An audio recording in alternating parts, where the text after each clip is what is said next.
그 다음에 두 번째 질문 봅시다. 이 질문이 긴데 한번 제가 먼저 읽겠습니다. 사사기 11장의 입다의 딸에 대한 서원은 무엇을 뜻하는지, 왜 성경에 기록되었는지, 만약에 서원이 아니었더라도 하나님이 이루어 주셨을는지, 서원을 하고 지켜서 딸을 번제로 드린 것에 대한 하나님의 평가가 어떨지 궁금합니다. 그리고 입다가 실제로 딸을 번제로 드렸는가에 대해 궁금하여 질문을 드립니다. 다른 참고 자료들을 보니 첫째, 입다가 암몬 왕과 대화한 내용을 보면 이스라엘 역사나 모세오경에 대해 익숙한 것으로 보이므로 인신 제사를 금지한 율법을 잘 알고 있었을 것이고, 레위기 20장 2절 5절. 두 번째, 또한 그가 훗날에 위대한 신앙인물로 불려졌다는 사실, 히브리 11장 32절. 또 세 번째, 원문 38절 39절에 죽음이란 단어가 없는 등을 이유로 입다가 실제로 딸을 번제로 드린 것이 아니며 딸을 처녀로 하나님께 봉사하게 했다고 보기도 한다는 견해도 있다고 했습니다. 인신제사 여부에 관계없이 입다의 간절한 서원과 진실한 이행이 이 사건의 초점이라고 배웠으나 혹시 이 부분에 대해서 자세한 설명 가능하시면 부탁드리겠습니다 하는 질문입니다. 입다가 정말 딸을 번제로 죽여서 하나님께 드렸을까? 원문에는 죽였다는 말은 안 나와 있으니까 안 죽인 것이 아니겠느냐, 평생 처녀로 봉사하게 한 것이 아니겠느냐, 이렇게 해석이 나온다는 겁니다. 아니에요, 죽인 것이 맞습니다. 이걸 좀 설명을 좀 들어봐야 되겠습니다. 먼저 사사기 찾아봅시다. 사사기 10장을 먼저 한번 봐봐요. 사사기 10장 6절입니다. 입다가 나타나게 된 배경을 먼저 봅시다. 이스라엘 자손이 다시 여호와의 목전에 악을 행하여, 우상을 얼마나 많이 숭배하는지 보십시오. 바알들과 아스다롯과 아람의 신들과 시돈의 신들과 모압의 신들과 암몬 자손의 신들과 블레셋 사람의 신들을 섬기고 여호와를 버려 그를 섬기지 아니하므로 이스라엘이 너무나도 많은 우상을 섬겼습니다. 그래서 하나님께서 이스라엘이 학대당하도록 허락을 하신 겁니다. 8절, 그들이 그 해부터 이스라엘 자손을 학대하여 하니 요단 저편 길르앗 암모리 사람의 땅에 거한 이스라엘 자손이 18년 동안 학대를 당하였고, 암몬 자손이 또 요단을 건너서 유다와 베냐민과 에바람 족속을 침으로 이스라엘의 공고함이 심하였더라. 이스라엘이 이제 우상 숭배를 하니까 하나님께서 학대를 당하게 하고 이스라엘은 큰 곤란을 겪었습니다. 그래서 이스라엘 민족은 하나님께 간절한 마음으로 부르짖은 거예요. 그래서 하나님께서 이스라엘을 건져주기 위해서 입다라는 사람을 세우는 겁니다. 그래서 이때 이제 입다가 나타나는 겁니다. 11장 1절입니다. 길르앗 사람 큰 용사 입다는 기생이 길르앗에게서 낳은 아들이었고, 길르앗의 아내도 아들들을 낳았더라. 아내의 아들들이 자라매 입다를 쫓아내며 그에게 이르되 너는 다른 여인의 자식이니 우리 아버지 집 기업을 잊지 못하리라 한지라. 이 입다가 그 형제를 피하여 돕당에 거하매 잠조가 그에게로 모여와서 그와 함께 출입하였더라. 입다는 기생의 아들이라는 딱지가 붙어 있잖아요. 입다는 굉장한 능력의 사람이었던 것 같습니다. 1절에 길르앗 사람 큰 용사 입다는 큰 용사 입다라고 했습니다. 그는 형제 간에 불화 속에 살았습니다. 그리고 이제 형제들에게 쫓김을 당해서 돕당에 거했습니다. 근데 여기 잘 보시면은요, 입다가 잡료들을 찾아간 게 아닙니다. 잘 보시면은 3절에 이에 입다가 그 형제를 피하여 돕당에 거하매, 입다가 잡료에게 간 겁니까? 잡료가 그에게로 온 겁니까? 이게 중요합니다. 그러니까 입다가 잡료에게로 간 게 아니라 잡료가 그에게로 모여와서 그와 함께 출입을 하였더라. 그러니까 입다는 불우한 환경 속에서 태어나고 자랐지만은 그는 정말 바르게 행하려고 노력했던 사람이 맞는 거예요. 여기도 잡류라고 해가지고 꼭 나쁜 사람만 가르치는 게 아니라 이 당시에 여기 입다처럼 아주 사람들에게 따돌림을 받고 불우한 환경과 어려움 속에 있는 사람들이 있는데 그런 사람들이 이제 입다에게 많이 합류한 것을 볼 수가 있습니다.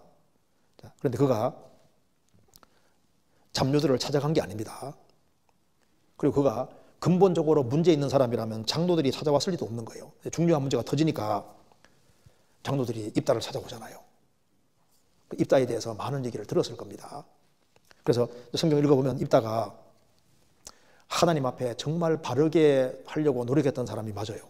사사기의 특징이 뭔지 아시죠? 사사기는 낮은 자, 자기 부족을 아는 사람을 통해서 하나님이 일하심을 보여주고 있지 않습니까? 사사기에 하나님 앞에 쓰임받은 사사들이 하나같이 어떤 사람들입니까? 자신의 연약함을 알고 자기 부족을 알고 자신을 낮춘 사람이고 하나님을 하는 확실한 믿음 있는 사람을 들어가지고 주님 일을 하시는 거예요. 히브리 11장에도 입다를 가리켜서 믿음의 사람으로 얘기하면서 입다를 들고 있습니다. 그렇잖아요. 그래서 이제 이 사사기 읽어보면은 입다가 얘기를 할 때마다 항상 여호와 하나님을 이제 거론을 합니다. 그에게는 하나님은 생생한 실제였던 거예요. 그게 11장 9절에 보겠습니다. 여기 입다가 길르앗 장로들에게 이르되 너희가 나를 데리고 본향으로 돌아가서 암몬 자손과 싸우게 할 때 만일 여호와께서 그들을 내게 붙이시면 내가 과연 너희 머리가 되겠느냐. 만일 여호와께서 그들을 내게 붙이시면, 여호와란 말을 집어넣고 있죠. 여호와께서 나를 붙이시면, 사사기 11장 27절을 보시겠습니다.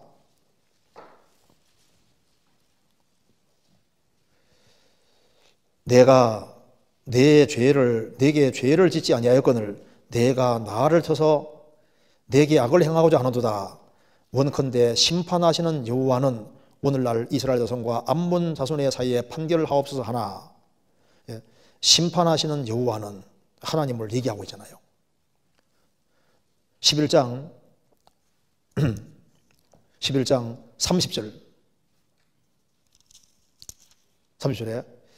그가 여호와께 서원하여 가로되 주께서 과연 암몬 자손을 내 손에 붙이시면, 그 다음에 35절 입다가 이를 보고 자기 옷을 찢으며 가로되 슬퍼다 내 딸이여 너는 나로 참담케 하는 자요 너는 나를 괴롭게 하는 중에 하나로다. 내가 여호와를 향하여 입을 열었으니 능히 돌이키지 못하리라.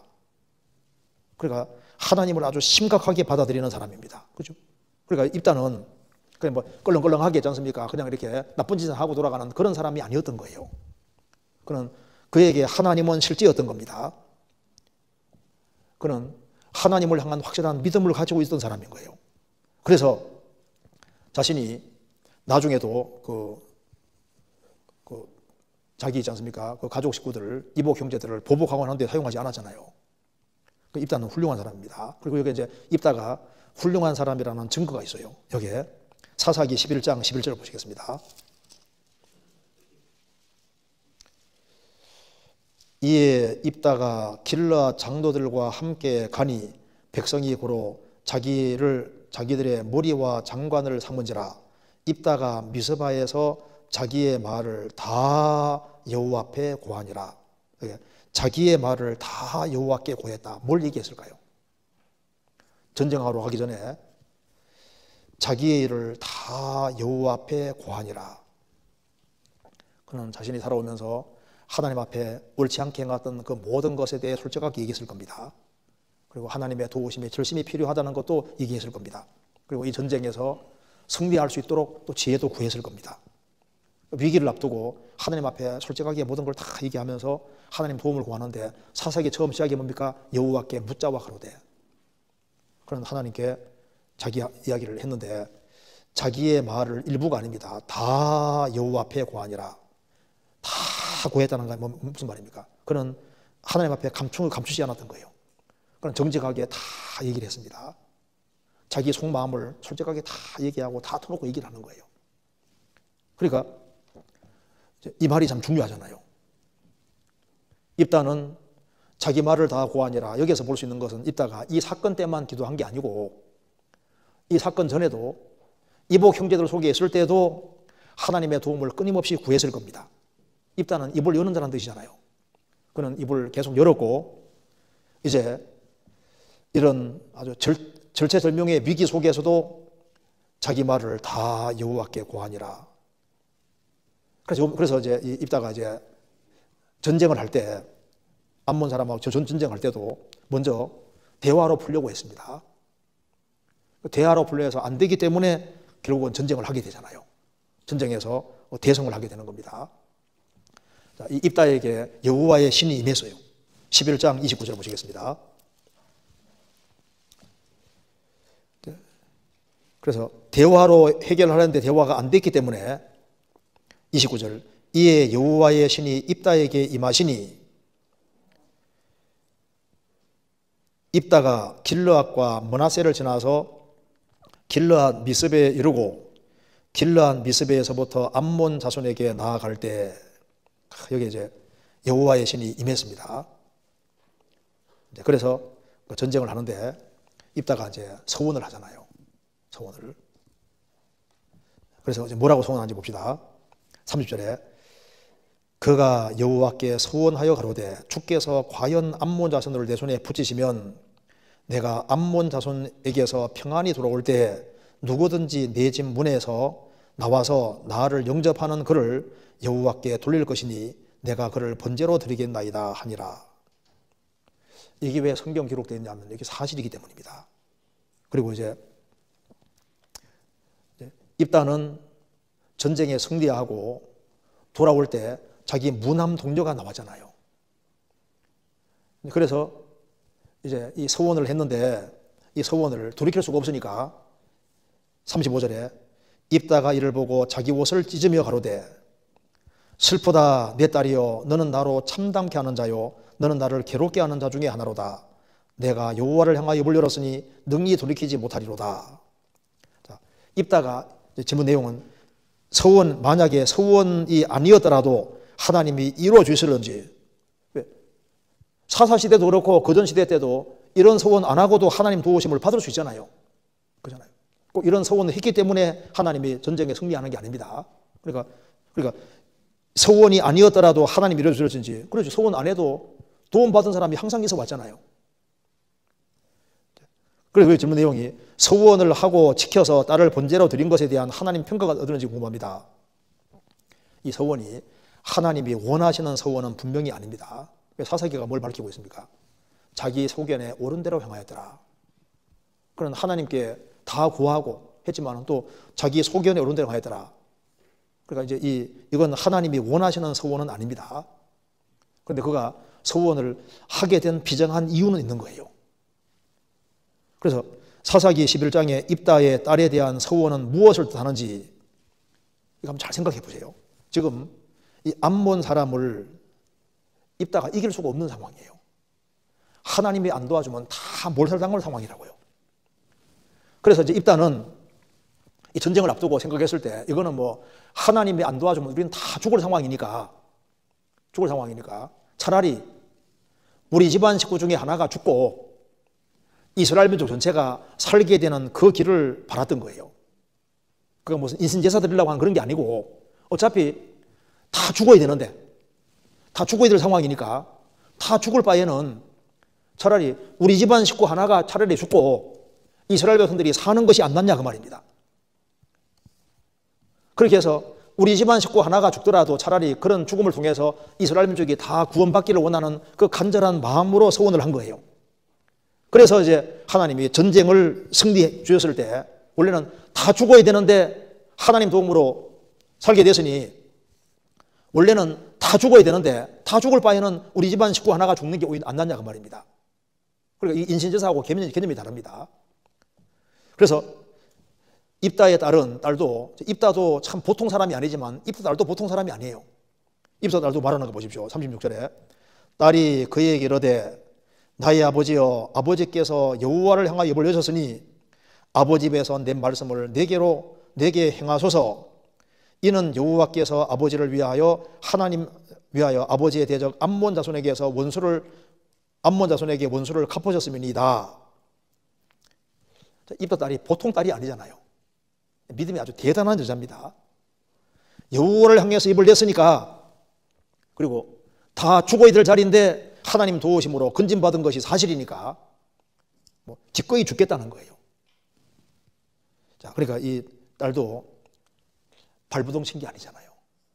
아브라함 이삭 잡을 때도 이삭이 발버둥 치지 않았습니다.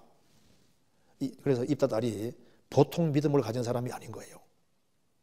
그는 아주 확실한 믿음을 갖고 있었던 사람입니다.